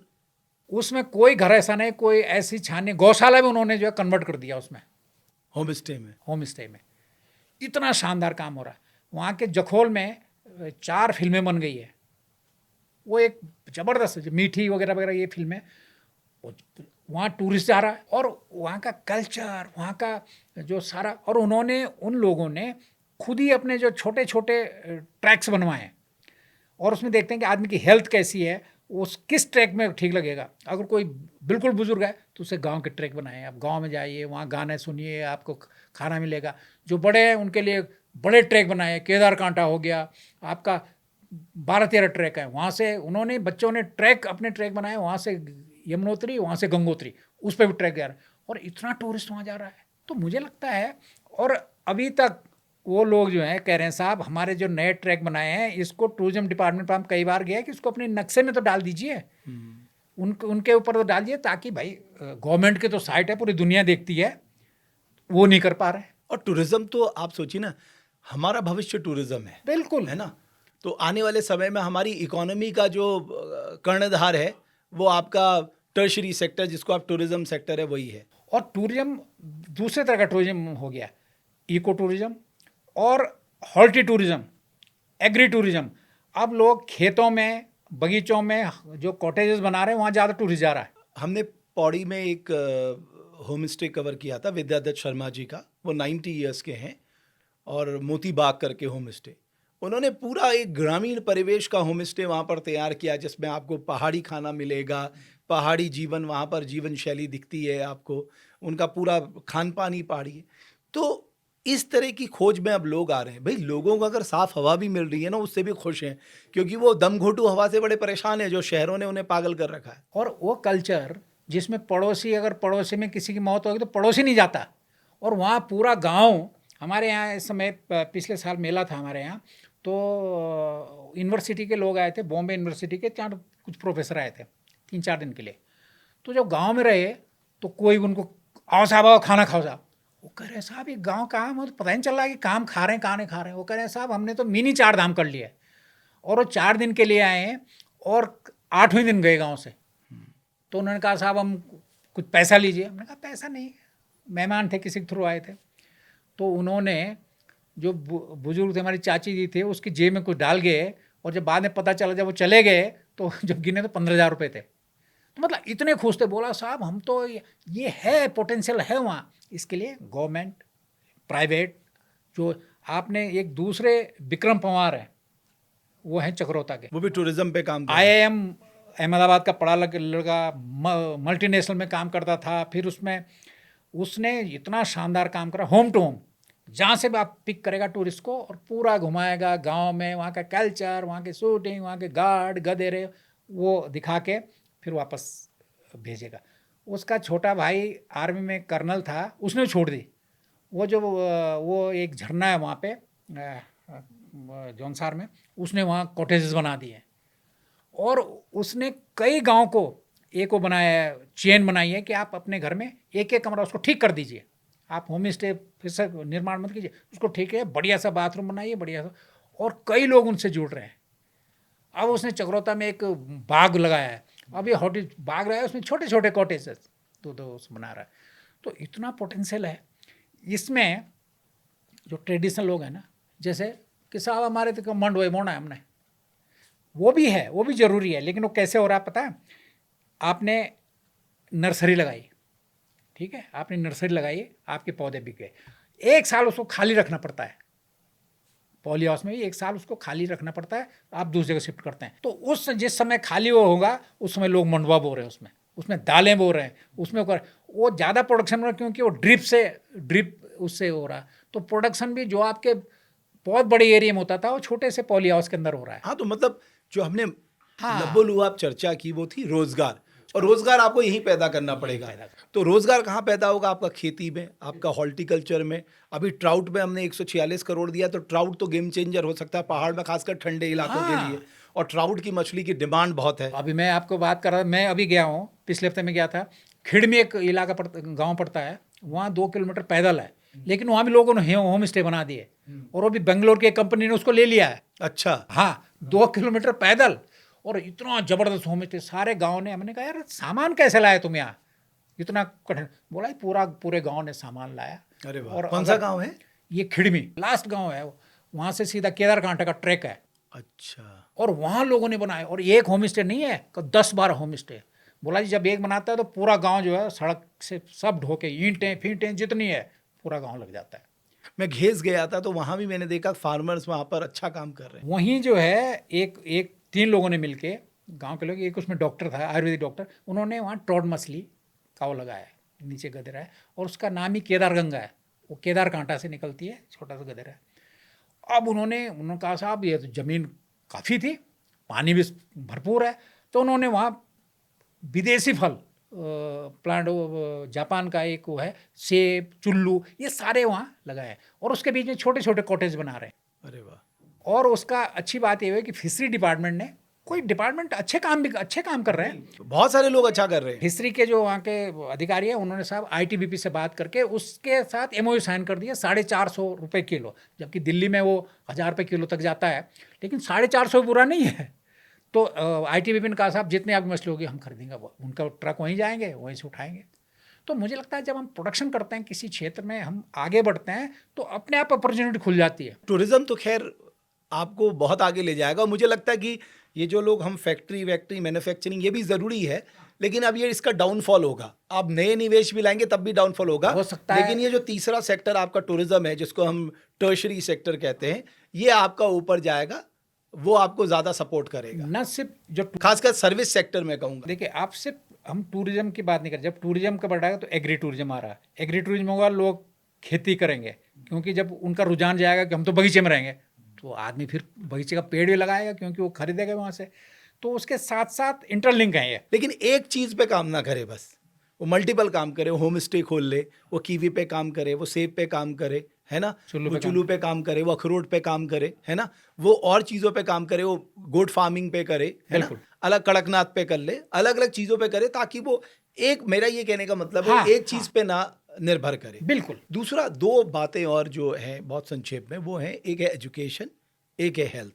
अभी आपने एक खबर पढ़ी होगी, ओखलकांडा का एक स्कूल, 7 बच्चे, 7 टीचर, एक 10th का बच्चा, वो सारे विषयों पे फेल हो गया। वो बड़ी हेडलाइन बनी, लेकिन हमें इसकी मूल कॉज पे जाना चाहिए कि ये परिस्थितियां बहुत लंबे समय से हैं और लगातार चल रही हैं। इसका सॉल्यूशन हमने नहीं ढूंढा। लेकिन पर वहीं एक दूसरी खबर भी आती है कि सबसे ज़्यादा इसमें मेरिट में रुद्रप्रयाग, पुरोला, उत्तरकाशी, या आपके उधर चंपावत के गांव, पहाड़ी डिस्ट्रिक्ट के बच्चे, पहाड़ी डिस्ट्रिक्ट के बच्चे मेरिट में सबसे ऊपर है ना। अब उसका क्या माइनस पॉइंट था, उस पर हमें खोज करना है।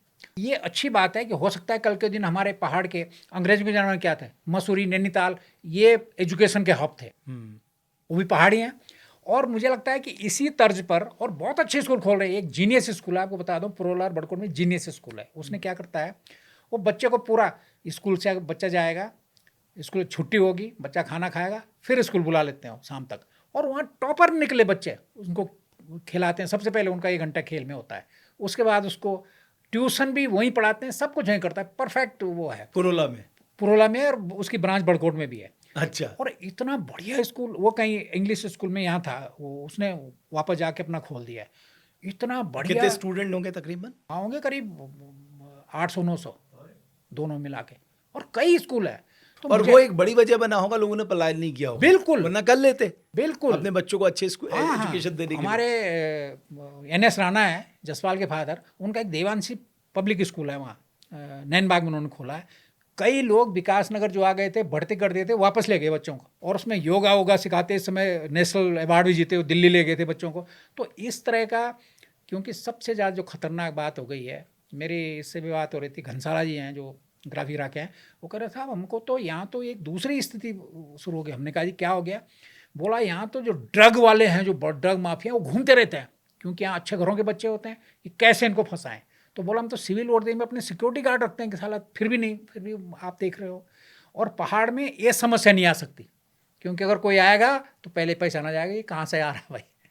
तो मुझे लगता है कि एजुकेशन का बड़ा हब पहाड़ हो सकता है, और एजुकेशन हब होगा तो आपका प्लान भी रुकेगा। लेकिन हमारी चिंता ये है कि जो सरकारी स्कूल हैं, जिसपे हम हज़ारों करोड़ रुपए खर्च कर रहे हैं, वो अपना परफॉर्मेंस नहीं दे पा रहे हैं। जबकि हम कह रहे हैं कि साहब वो टीचर्स भी बड़े क्वालिफाइड टीचर्स हैं, क्वालिफाइड टीचर है, तो फिर क्यों नहीं दे पा रहे हैं? जो मेरे समझ में आया, जैसे ये अकोलाकांडा का मैंने जिक्र किया, भाई एक तो क्या है कि बहुत दूर दूर हो गए, तो बच्चों को आने में दिक्कत हो रही है। हमने रेजिडेंशियल स्कूल्स की तरफ क्यों नहीं सोचा होगा? वो होना ही चाहिए भाई, आपको टीचर भी मिल जाएंगे, खेल का मैदान भी मिल जाएगा, लैब भी मिल जाएगी, कंप्यूटर लैब भी मिल जाएगी, आपको अच्छा एक एटमॉस्फेयर भी मिल जाएगा। आप रेजिडेंशियल स्कूल खोल दीजिए ना, एक ब्लॉक में एक रेजिडेंशियल स्कूल खोलिए, फिर लोगों के पास एक अच्छा मौका हो जाएगा। अभी मैं पुरोला के पास ही मदकोटी गांव है, ठीक है, वहाँ गया था। वहाँ के पृथ्वी सिंह रावत जो है, वहाँ प्रधानाध्यापक है, प्राइमरी पाठशाला है। बिल्कुल वहाँ कुछ नहीं था, बंजर हो गया था, लोग कोई अपना गाय बांधता था। जब से वो आया 17 में, वहाँ उसने सबसे पहले अपनी सैलरी से जो है ना, उसका जीर्णोद्धार कर दिया स्कूल का, अपनी सैलरी से 2.5 लाख रुपए दे के। अच्छा सा ऊदकोटी गाँव है उसका। उसके बाद उसने 2-3 टीचर और थे, पढ़ाना शुरू कर दिया, और इतना बढ़िया रिजल्ट आया कि आसपास जो पब्लिक स्कूल वाले वो आने लग गए। अभी एक राज भट्ट है, आप जरूर जानते होंगे। मैं जानता हूँ, लंदन में है। लंदन में है। वहाँ देखा, जब उनके अपने वहाँ भेजे तो उन्होंने एक कमरा वहाँ दे दिया, एक टीचर वहाँ दे दिया, एक LCD वहाँ दे रखी है, और वहाँ आसपास के इवन जो पुरोला में बच्चे थे वो भी वापस चले गए वहाँ। कई बच्चे वहाँ इसलिए कि वहाँ संख्या बढ़ गई है। नहीं तो बागेश्वर में भी ऐसा एक स्कूल है जहाँ पर एंट्रेंस देना पड़ता है, सरकारी स्कूल में, आप सोचिए। बिल्कुल। तो वो टीचर ने अपने इंडिविजुअल लेवल पे है, उस पर उनको सिस्टम में डेवलप करना है। तो वो सिस्टम कैसे बने, उस पर काम करने की जरूरत है। इस समय देखे कितने स्कूल खाली हो गए पहाड़ के, रोज सुनाई देता भाई, रोज स्कूल खाली हो गया। अब वो टीचर लोगों के पास जा के कह रहे हैं, क्योंकि वो चाहते हैं कि साहब हम यहाँ बने रहे, तो बच्चों को किसी तरह लाए, एक लाओ बच्चे, मिठाई खिला दे, लिया। उसके लिए जो आपका ये है कि रेजिडेंस, शायद वो ठहर था हरीश राव, मुझे लगता है ना रेजिडेंशियल ही एकमात्र सॉल्यूशन लग रहा है मुझे। बिल्कुल, है ना, बिल्कुल। इतना पैसा अगर आप खर्च करें तो इस पे काम करिए, और खासकर हमारी बेटियों के लिए तो काम करिए। जो पोटेंशियल पहाड़ के बच्चों में है, या जो आपने कहा जो नेचर ने उसे स्किल किया हुआ है, भाई उसको मौका दीजिए। वो सिर्फ अपॉर्चुनिटी का भूखा है। अगर उसे अपॉर्चुनिटी मिल गई, बिल्कुल, तो वो आपके प्रदेश का क्या, आपके देश का नाम भी रोशन करेगा। तीसरा जो सबसे एक और इम्पॉर्टेंट सेक्टर, वो है हेल्थ सेक्टर। आप देखेंगे हमारे ज़्यादातर हॉस्पिटल्स जो हैं वो रेफरल सेंटर के रूप में जाने जाते हैं, है ना। और दूसरा मुझे लगता है ये सरकारें भी किस लेवल पे काम करती हैं। अब होता क्या, अगर 100 केसेस हुए, 100 में 95 केसेस अच्छे हुए, 5 केसेस ख़राब हो गए, वो 5 तो हेडलाइन बने, 95 का कोई जिक्र नहीं करता। तो सरकार को भी मतलब नहीं है कि भाई हम ये भी बताएं साहब हमने 95 ठीक भी किए हैं। अच्छा, उसमें दूसरी बात भी है कि अगर कोई पहाड़ में डॉक्टर है ना, अच्छा काम कर, लोग कह रहे हैं यार ये बेकार है डॉक्टर, इसका जुगाड़ नहीं है कुछ, मतलब उसको मानते हैं बेकार है। जुगाड़ होता है, देहरादून रहता है या हल्द्वानी रहता है, नीचे रहता है, अपना प्राइवेट प्रैक्टिस करता है, इसका कुछ है नहीं। एक तो जो अच्छा काम कर रहा है उसको हम जो दर्जा का, ये हमारी मानसिकता बन गई। दूसरी, हम डॉक्टर्स कहते हैं, मैंने कई उसका ये 30 साल से पढ़ा हुआ डॉक्टर बोला जी हम तो देते हैं कुछ नहीं। वो कहते हैं कि साहब एक फिक्स बना दीजिए, कंप्यूटर में डाल दीजिए कि हम 1 साल तक हर डॉक्टर को इंटर्न में रहना पड़ेगा, लेकिन जैसे 365 दिन खत्म होंगे फिर वो दूसरी जगह ट्रांसफर हो जाएगा वहां से। ये नहीं कि फिर वो घूमता रहेगा। पर ट्रांसफर इंडस्ट्री नहीं होनी चाहिए, transfer on the basis of merit और ऑन द बेसिस ऑफ जो आपने नियम कायदे कानून बनाए। आप कंप्यूटर फीड कर दो, बड़े नेताजी का रिश्तेदार है तो ही वो देहरादून में इसी से पहाड़ का, और जो जरूरतमंद है जिसको जरूरत भी है वो भी नहीं आ पा रहा है क्योंकि यहाँ बड़े नेताजी का रिश्तेदार है, जो भी उनका है। बिल्कुल सवाल वो नहीं है, सवाल है अगर आपने नियम बनाए तो बराबर बनाइए। बराबर, आपको नियम बदलने की जरूरत ही नहीं है, आप कंप्यूटराइज कर दीजिए अपने आप, उसके पास लेटर चला जाएगा, चलिए साहब आप वहाँ से ऑटोमेटिकली एक ऑटोमेटिकली सिस्टम क्रिएट कर आपने दीजिए। टीचर, आप एजुकेशन की बात कर रहे हैं, आपने उत्तरकाशी के टीचर को आपने पिथौरागढ़ भेज दिया, पिथौरागढ़ वाले को आपने चमोली भेज दिया, चमोली वाले को, वो बेचारा क्या पढ़ाएगा, वो तो दौड़ी में लगा रहता है कि मेरा ट्रांसफर होगा, मेरे बच्चे वहाँ हैं, मेरा माँ बाप वहाँ और है, यहीं से इंडस्ट्री डेवलप हो जाती है, बस यहीं से और इसको, और वो बिचौलिए फिर उनको नुकसान पहुंचाते हैं। बिल्कुल, फिर तो धंधा, फिर तो बड़ी इंडस्ट्री है। आप उसको ब्लॉक कैडर क्यों नहीं बनाते हो? उसका ब्लॉक है वही रहेगा, ये खत्म, नहीं पढ़ाएगा सजा मिलेगी। अब वो बेचारा वहाँ है, उसका ससुर वहाँ बीमार आज ही है। मैं एक खबर देख रहा था, उन्होंने कहा साहब आपको ऑनलाइन हाजिरी देनी पड़ेगी, टीचर्स मना कर रहे हैं। अरे आप टेक्नोलॉजिकल एडवांसमेंट का ज़माना आ गया, आप कैसे मना कर सकते हैं? लेकिन उनके भी मुझे नहीं पता कि वो किस कारण से मना कर रहे हैं, बट मुझे बड़ी सरप्राइज लगी। ऐसी डॉक्टर्स का है। अब जब डॉक्टर्स को अगर आप अच्छा पैसा दे रहे हैं, अच्छी सुविधाएं दे रहे हैं, बिल्कुल, तो उनका लक्ष्य होना चाहिए कि साहब हम बेस्ट अपना दें। हमारे हॉस्पिटल्स या हमारे जो भी, चाहे वो सब सेंटर है, प्राइमरी हेल्थ सेंटर है, जहाँ भी हो, है ना, वो कम्युनिटी हेल्थ सेंटर है, डिस्ट्रिक्ट हॉस्पिटल है, वहाँ हम बेस्ट दें। अब तो हमारे मेडिकल कॉलेज इतने सारे खुल गए। तो कुल मिलाकर अगर हम 3 चीज़ों पे फोकस कर ले, पहला है रोजगार, दूसरा शिक्षा, तीसरा है स्वास्थ्य, कनेक्टिविटी पे तो हम अच्छा कर ही रहे हैं, कनेक्टिविटी में हो रहा है, तो हम बहुत काम कर सकते हैं। डॉक्टर साहब दिक्कत क्या है रावत जी, इसमें कोई दो राय नहीं, उत्तराखंड आगे बढ़ा है साहब। आप और मैं अपनी आर्थिक स्थिति आज से 20-25 साल पहले देख लें और आज देख लें, फ़र्क है। उसी तरह राज्य की स्थिति अगर आप देखेंगे, जब हमारा राज्य बना था तब हमारी 15,000 प्रति व्यक्ति आई थी, 15,000, आज वो 2.5-3 लाख के आसपास पहुंच गई है। नहीं भट्ट जी, उसमें क्या करते हैं हम, अपने से कंपेयर करते हैं, अपने से कंपेयर करते हैं ना। आज मैंने रोटी खाई, कल मैंने सब्जी खाई, परसों हमने चिकन खाया, लेकिन हमें कंपेयर किससे करना चाहिए? हम कहते हैं 47 से भारत आज़ाद हुआ, उससे कंपेयर तो जापान से करो ना। जो एक इकोनॉमिक प्रोस्पेक्ट बना है उस लिहाज से मैं कह रहा हूँ डेवलपमेंट हुआ है, हम इससे इनकार नहीं कर सकते, बट जो सिस्टम क्रिएट होना है, जैसे अभी 4 धाम यात्रा चल रही है, आप मुझे बताइए रावत जी, ये सारी प्रॉब्लम क्यों आ रही है? क्योंकि हमारे पास कोई सिस्टम नहीं है। सिस्टम नहीं है। हर साल हम एक सिस्टम डेवलप कर रहे हैं, हमारे पास अब तक क्यों नहीं एक परमानेंट सिस्टम होना चाहिए? आपने वैष्णो देवी देखा कभी कि वहाँ मुख्यमंत्री जा रहा, भीड़ है, और तुम इधर करो, वहाँ भाषण दिया जा रहा है। एक सिस्टम बना रखा है, यहाँ से तो दुगने यात्री जाते हैं वहाँ। आपने वो सिस्टम डेवलप क्यों नहीं किया? हमने कभी आंदोलन नहीं देखा वहाँ के, साहब हमारे दर्शन नहीं हो रहे हैं, हमको 10 घंटे हो गए, केदारनाथ में दूसरे दिन हो गया। क्यों नहीं सिस्टम आप डेवलप करते हैं? जबकि प्राइवेट वो तो कब से यात्रा कब से चल रही है, सदियों से चल रही है, उसका हमने सिस्टम नहीं किया। आप लास्ट दिन में उनके झोपड़े तोड़ रहे हो, जिन्होंने कहा साहब हमने यहाँ हमारा परमिट मिला हुआ है, हमने फीस जमा करेंगे, उनके बेचारों की तिरपाल आप खींच रहे हो। लोकल लोग हैं, और लोकल को तो पहले मौका देना चाहिए। आपने उनके खच्चरों पे, आपका प्राइम मिनिस्टर कह रहा है वोकल फॉर लोकल, तो आप गाना गा रहे हो vocal for local, vocal for local. अरे भाई, ये भी तो तुम्हारा वोकल फॉर लोकल ही है। पूरा देश हमारा है। आपने 150 लोग, गुजरात की महिलाएं जो स्किल क्या होगा उनमें, वो फूल माला के लिए केदारनाथ पहुंची हुई हैं। वहां गुजरात से सोचो, अरे क्यों उत्तराखंड में हम फूल नहीं उगा सकते? फूल नहीं उगा सकते? आप मुझे बताइए। नहीं, ये फूल भरे पड़े हैं, है ना? आप उन महिलाओं को दो ना ठेका, पहले साल भर पहले कर दो, भाई तुम फूल का तुम करोगे। अरे तो गुजरात के पास तो सोमनाथ है, वो वहां फूल लगाए ना, लगाए। केदारनाथ में फूल लगाने का काम हमारी महिलाओं को देते। अच्छा, उस महिला हमारे ही खेत के लोग लगाए। अच्छा, गुजरात की महिला, सौराष्ट्र सोमनाथं चो, उनका तो पहला ज्योतिर्लिंग है साहब उनका।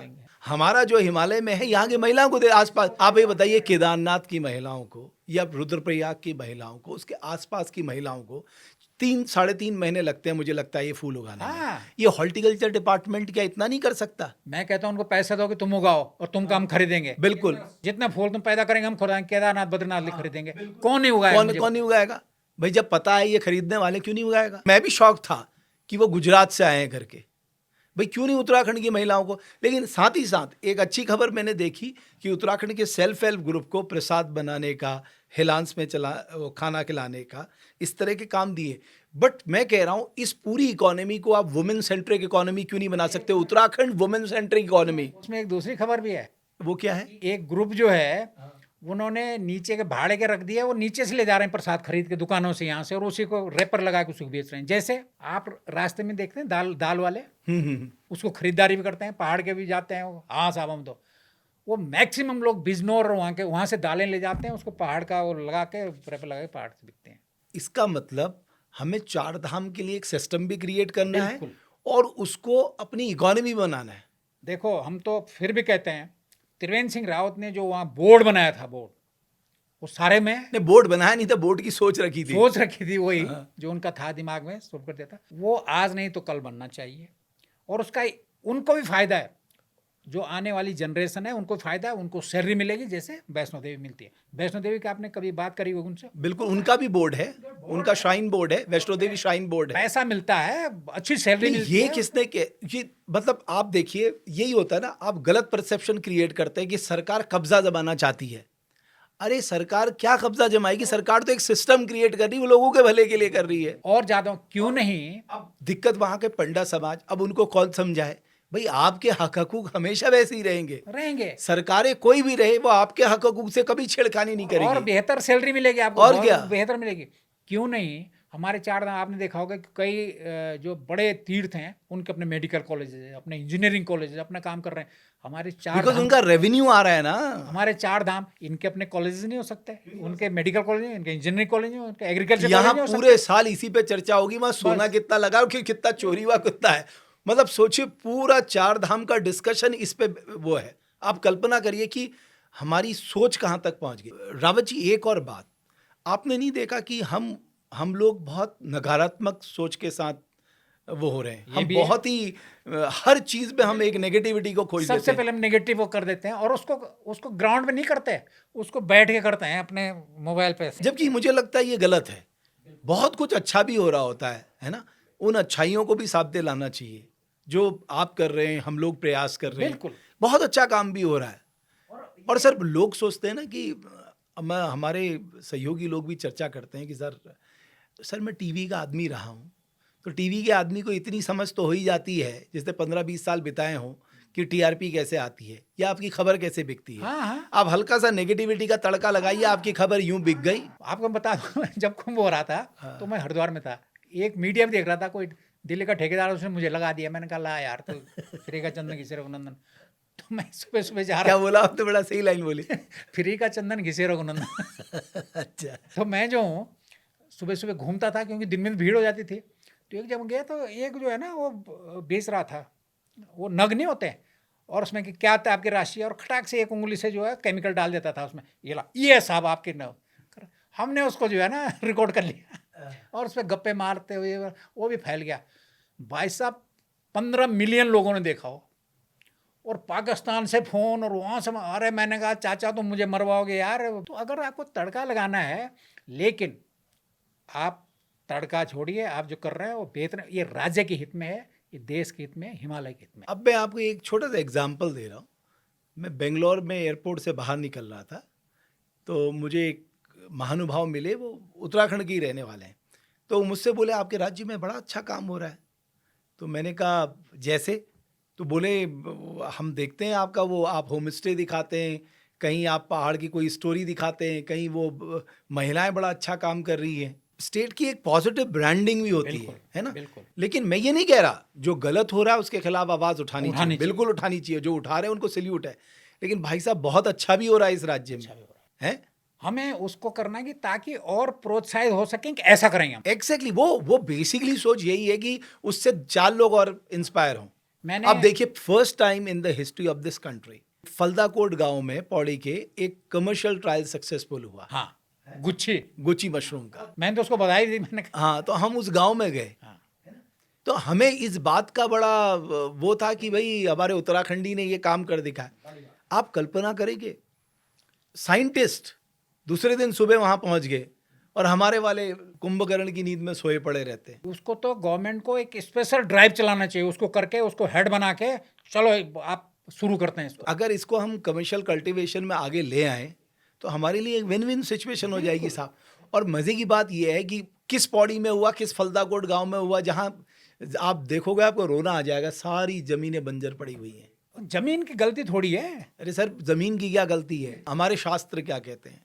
जो माँ धरती है वो सबसे बड़ी क्षमाशील है इस अखिल ब्रह्मांड में। बिल्कुल, वो तो आज भी हमें क्षमा कर देगी जो हमसे गलतियां हुई हैं। बिल्कुल, फिर गले लगा लेगी। फिर गले लगा लेगी।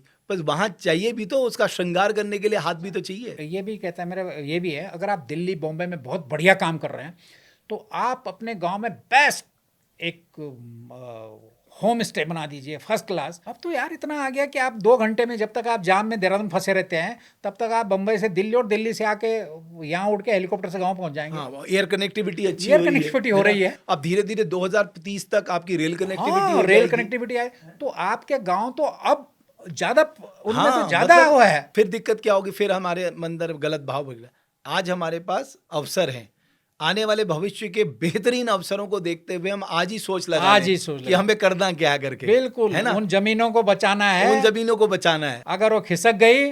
रावत जी, लड़ाई जल जंगल जमीन की है। हम तो मीटिंगें कर रहे हैं गांव गांव में, उनको समय और लोगों को समझ में आ रहा है, अब तो आना भी चाहिए। और युवाओं के, महिलाओं के आ रहे हैं सबसे ज्यादा। आप जो जमीन बेच रहे हो ना, तो ये समझ लो आप अपने पैर पे कुल्हाड़ी मार रहे हो। आपने तो कहा भाई देखो, अगर आपने जमीन लीज पे भी दी ना, तो जब उसको लगेगा कि यहाँ तो हमारी जमीन पे तो लोग करोड़ों रुपए कमा रहे हैं, तो मैंने कहा जो आपके गले में मरने के बाद फोटो लगी होगी ना, वो डाल के उसको कूड़ेदान में 2 लात और मारेंगे उस पे, इसलिए अपनी इज्जत बचा।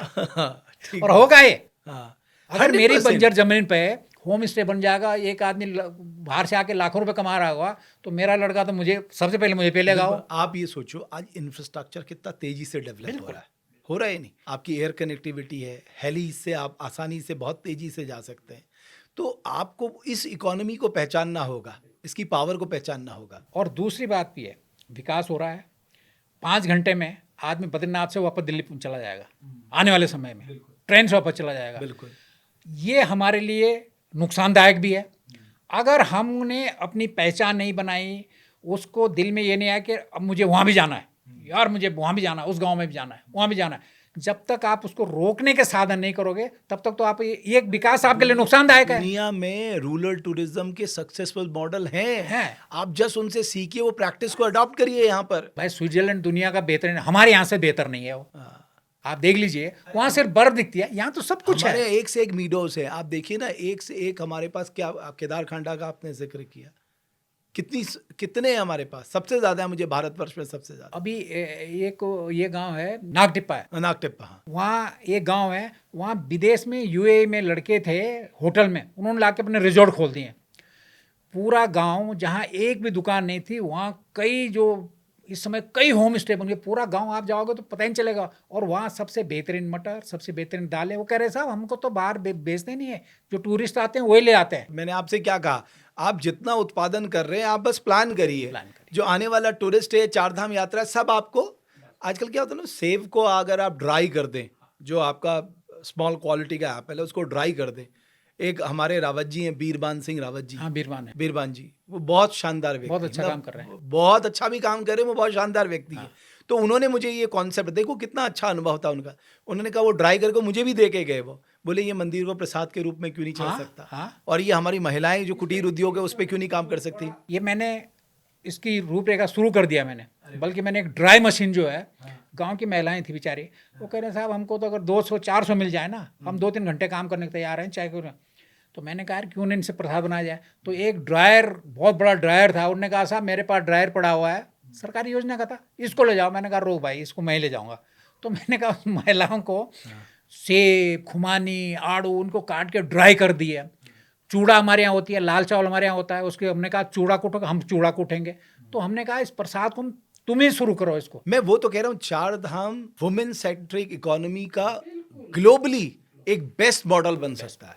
मैं फिर कह रहा हूँ, 4 धाम वुमेन सेंट्रिक एक्टिविटीज का, खासकर इकोनॉमिक पॉइंट ऑफ व्यू से एक बहुत ग्लोबल वो मिल सकता है। 4 ही धाम, जितने जागेश्वर है, जितने हमारे आपके यहाँ पर नीम करौली महाराज के यहाँ, नीम करौली कितना टूरिस्ट आ रहा है। अभी हमने जागेश्वर धाम के आगे पूरा अपना हिमालयन बेल्ट है उस पर काम करना शुरू किया। तो दोनों तरफ कुमाऊं, जौनसार, तीनों तरफ अगर आप काम करना चाहें बिल्कुल। तो आप देखो, गवर्नमेंट को एक इंटरवेंशन करना है। गवर्नमेंट को ये समझना है कि गवर्नमेंट व्यापारी नहीं है। गवर्नमेंट सिर्फ इंटरवेंशन करे, पॉलिसी सपोर्ट करे और जो पब्लिसिटी है उसके पास है उसको ये जो करे। जो सपोर्ट कर सके, बाकी लोगों को करने दे और उनके लिए आसान रास्ते बनाए। वो टिपिकल रास्ते नहीं बनाए। कल मैं देख रहा था वो हल्द्वानी के मेयर को कहते हुए कि साहब वो 2 लाख रुपए मांगे गए घर बनाने के लिए। ये तमाशा है भाई। अगर आम आदमी को घर बनाने के लिए पैसे देने पड़ेंगे, और मैं तो सोचता हूं कि वो अधिकारियों में उस अधिकारी पे इस बात का भी डर नहीं है। ये सोच गलत है। अगर उत्तराखंड के व्यक्ति को प्राधिकरण में पैसे दे के अपना मकान बनाना पड़े, ये बहुत शर्मनाक बात। देखो, मैं हिमाचल, आपको मैं घटना सुनाऊं। मैं हिमाचल में था तो सेक्रेटरीट में बैठे हुए थे, तो बाहर से हिमाचल लोग आए गाँव से। तो जो क्लर्क था वहाँ जो बैठे हुए थे या अधिकारी थे, वो उनको चाय भी पिला रहा, वो भी कर रहा, और उनकी फाइल, हाँ साहब आपकी फाइल कहाँ, अरे वहाँ है, वो फ़ोन भी कर रहा, आप वहाँ ले जाओ। वो उनका काम जो है अपने लेवल पे कर रहा, दूसरी जगह भी। मैंने कहा यार, मैंने कहा बॉस धीमान साहब, ये बताइए हमारे उत्तराखंड में तो यार तुम तो इनको चाय भी पिला रहे हैं, आपको नाश्ता भी करवा रहे हैं, इनका काम बाहर करो। हमारे यहाँ तो बिना पैसे कोई नहीं करता। क्या अंतर है तुम मेरा में? तुम क्यों नहीं रहते? माल लिया करो, तुम्हारे पास इतना पैसा रहा। उन्होंने कहा साहब एक बार बताऊँ मैं, अगर किसी को पता चल गया ना, जो एक गाँव से आ रखे हैं, कि मैंने इनकी चाय भी पी, तो बोला वो इतना बदनाम कर देंगे गाँव में कि मेरे लड़कों से कोई शादी नहीं करेगा। मतलब ये है भय, सोशल डर, ये है सोशल सामाजिक डर। और हमारे यहाँ अगर कोई डेली बेसिस वाला है और उसको रिश्वत खा के करता है, तो सबसे पहले आदमी उसको अपनी लड़की बोला यार उससे शादी करवा दो, उसके ऊपर कमाई बहुत है, ये पता नहीं जेल जाएगा। वो एक तहसील में है, उसकी बड़ी तारीफ हो रही है। हमारे यहाँ तहसील में एक लड़का है, अगर वो भी सुन रहा हो तो ज़रूर सुने। वो किसी को छोड़ता ही नहीं है। वो जो लेते हैं ना, वो नक्शा उक्सा लेते हैं खेतों का, वो कहते हैं साहब कंप्यूटर ख़राब है, फिर मैं अपने मोबाइल से करता हूँ। अब तेरे मोबाइल पे कहाँ पे आ गया? जब कंप्यूटर पे कनेक्टिविटी नहीं, तेरे मोबाइल कहाँ से आ गया? बोला 400 रुपये पड़ेंगे। होगा, उसने इतना पैसा बना लिया, देहरादून मकान बना दिया, उसके पास गाड़ी है, उसके लिए बड़े बड़े लोगों की शादियों की लाइन लगी पड़ी, उसके पास शादी नहीं हुई उसका भी।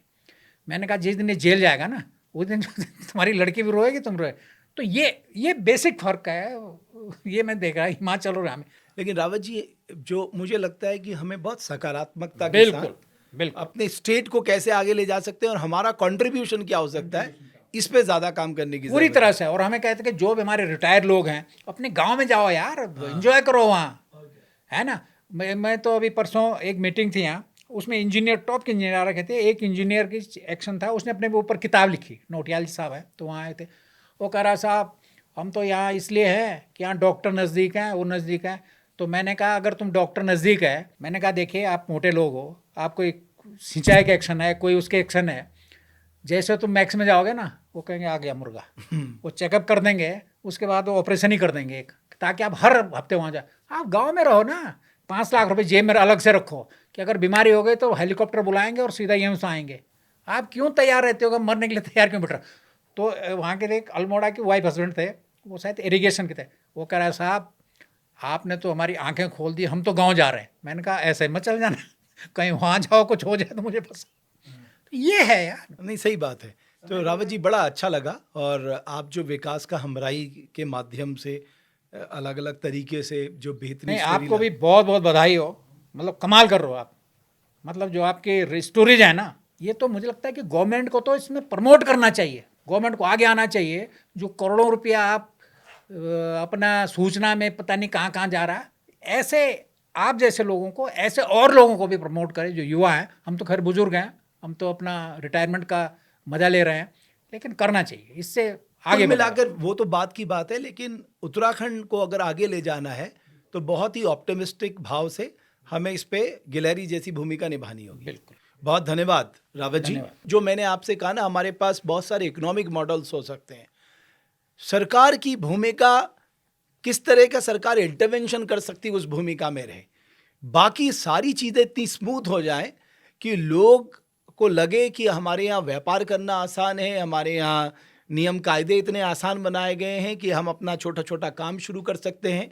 और मुझे लगता है कि जिस तरह से इंफ्रास्ट्रक्चर डेवलपमेंट हो रहा है, यानी ढांचागत सुविधाएं बढ़ रही हैं उत्तराखंड में, आने वाला समय उत्तराखंड का है, आने वाला समय पहाड़ का है, आने वाला समय गांव का है, आने वाला समय खेत का है, आने वाला समय हम सब उत्तराखंडियों का है। इसलिए बहुत जरूरी है अभी से विचार करिए, अपनी गांव की तरफ देखिए, अपने खेतों की तरफ देखिए, अपनी सोच को बदलिए। मैं यकीन से कह सकता हूं कि ये गांव, ये उत्तराखंड, ये पहाड़ आपको गले लगाने के लिए तैयार हैं। बस आप प्रतिबद्ध हो जाइए कि मुझे अपने गांव वापस जाके एक नई शुरुआत करनी है। बहुत धन्यवाद हमारे इस पॉडकास्ट को देखने के लिए।